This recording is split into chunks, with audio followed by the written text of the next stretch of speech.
you to embrace what comes hard. Today, I need you to accept the challenge. Today, I need you to fall in love with the process. There will be plenty of opportunities to get discouraged, to lose your passion and think that it's not meant to be. But if you're going to reach your destiny, you have to have a made-up mind. If you give up after the first time, or the 5th time, or the 30th time, what that really means is you didn't want it bad enough. There should be something you're believing for, that you are relentless. You are not moved by how impossible it looks. You're not discouraged by how long it's taking. You don't give up because people told you no.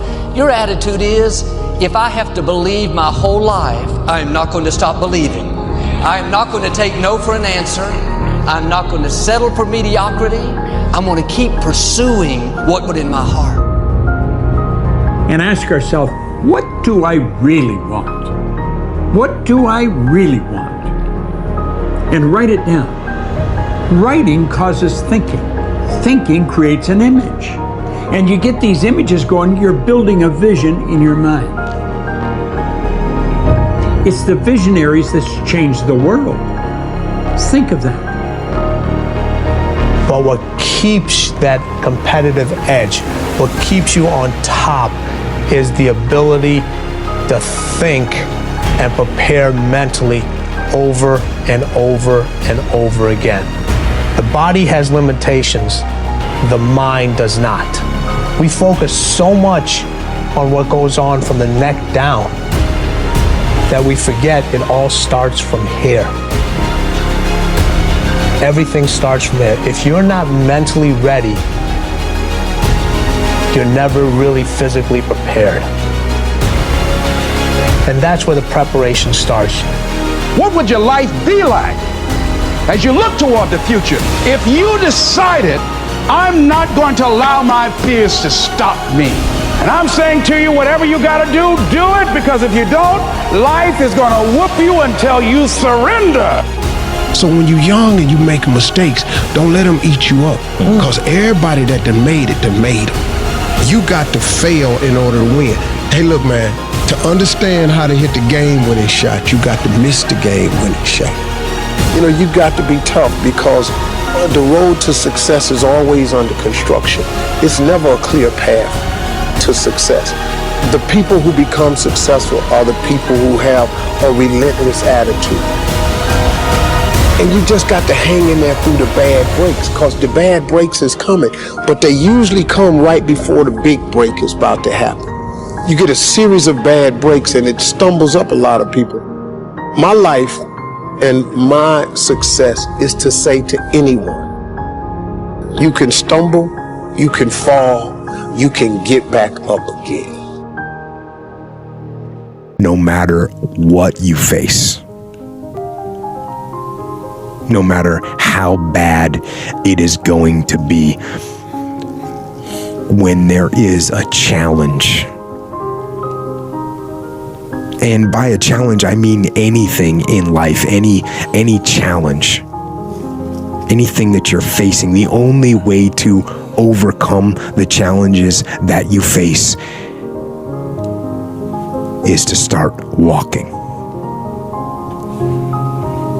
Take that step every day, no matter what you are facing. Get up and start walking. I have the ability to see the end before the beginning even begins. And what that means is I know that to get to the very end, I can see it right now. So before I went to Buds and I was losing all this weight and shit, I saw myself walking across the stage at 191 pounds, 'cause that's what I had to get to get into the door. I saw myself 6 months, a year later, whatever it's gonna take me to do it, I saw myself walking across that stage, getting that certificate of graduation from Buds. And I was able to be there at 300 pounds.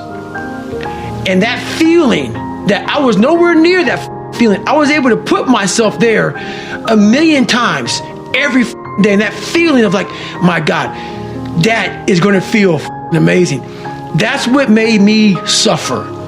That's what allowed the pain to be real and say, this is worth it.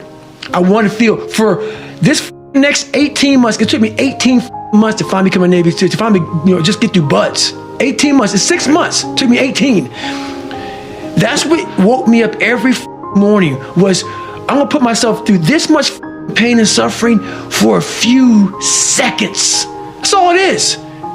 A few seconds of joy. And it's so worth it, man. That's what people don't get. So I'm able to put myself at the finish line, even though I have no finish line, but at the finish line of an event before I even start the and say, how are you going to feel at the end of this? Visualizing is my biggest tool of life.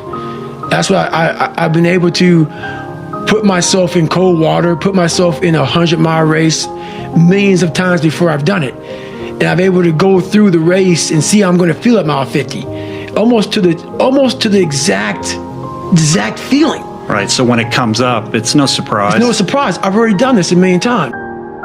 I recommended the last time I was here, the little book, Richest Man in Babylon, and I said, I've lectured now to over 3 million people. Guess how many have actually gone and got this little book? Answer, very few. My best guess is 10%. Such an easy thing to do. This little book, number one, is easy to find. Number two, it's easy to buy. The most you can pay for it, $6, $7, $8. You can borrow that from your kids. But if it's easy to find and easy to buy, and if it's easy to read, why wouldn't everybody go get it? We don't know. I don't know. Nobody knows. Here's how profound it is. Some do and some don't. Now here's the numbers. About 10% do.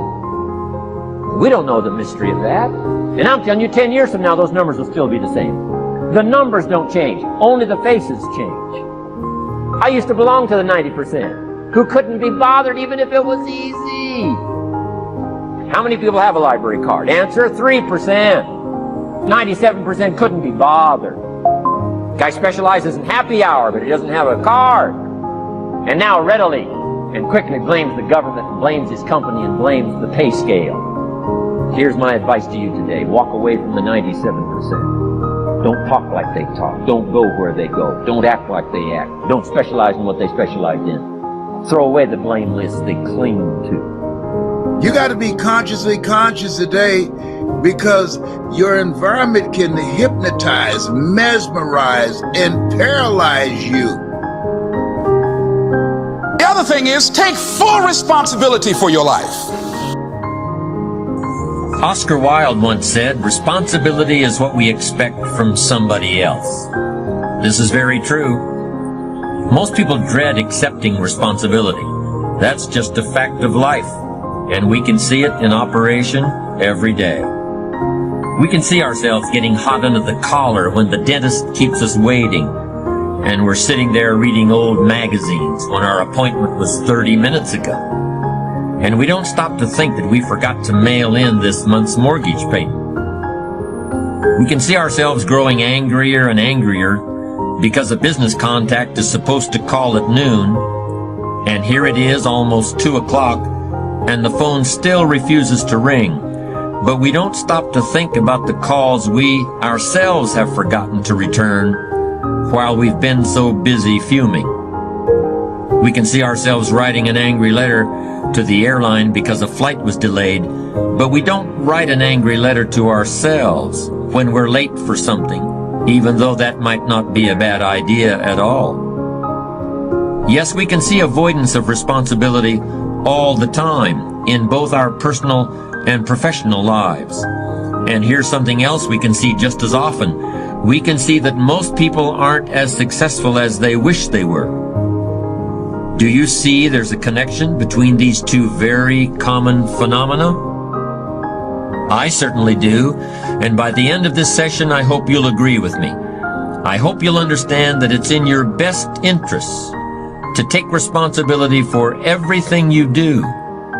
But that's only the beginning.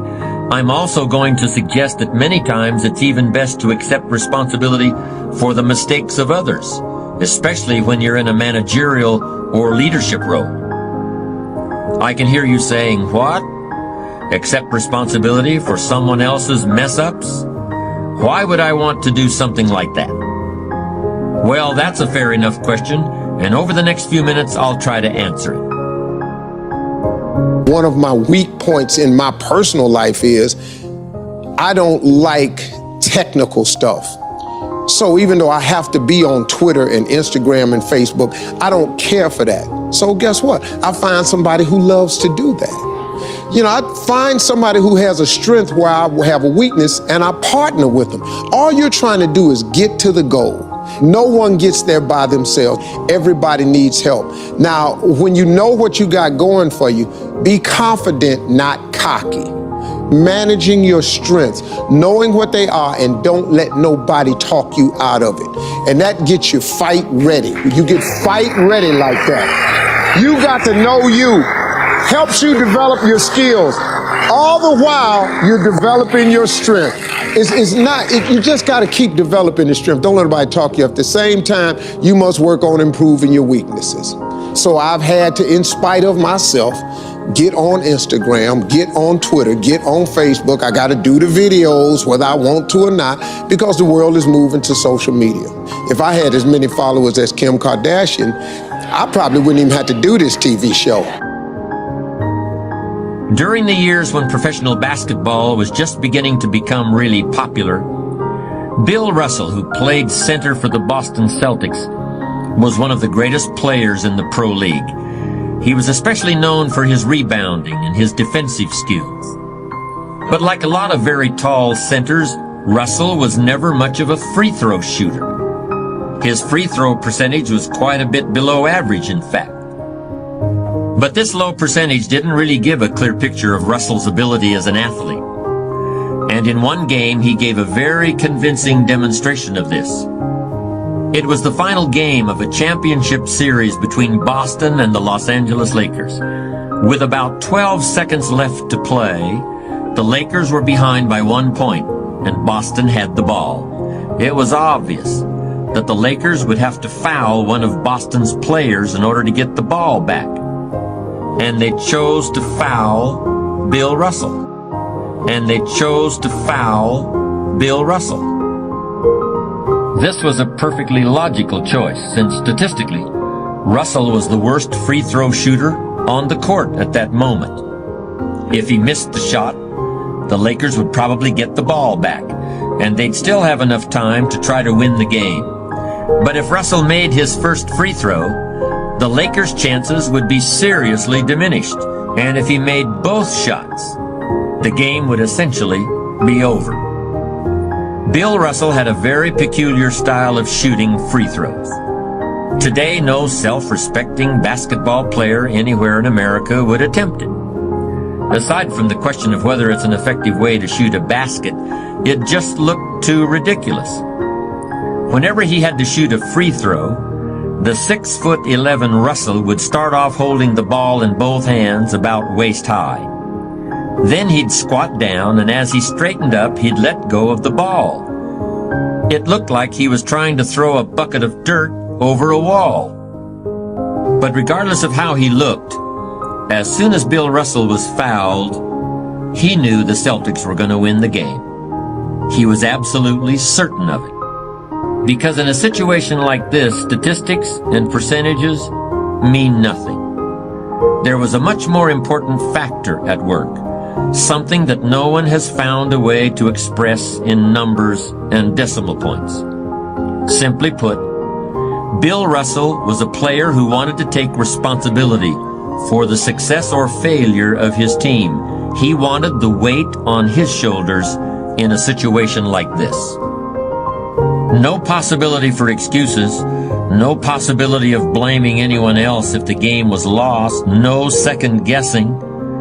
Bill Russell wanted the ball in his own hands and nobody else's. And like magic, even if he'd missed every free throw he'd ever shot in his life before this, he knew he was going to make this one. And that is exactly what happened. That is what virtually always happens when a man or woman accepts responsibility eagerly and with confidence.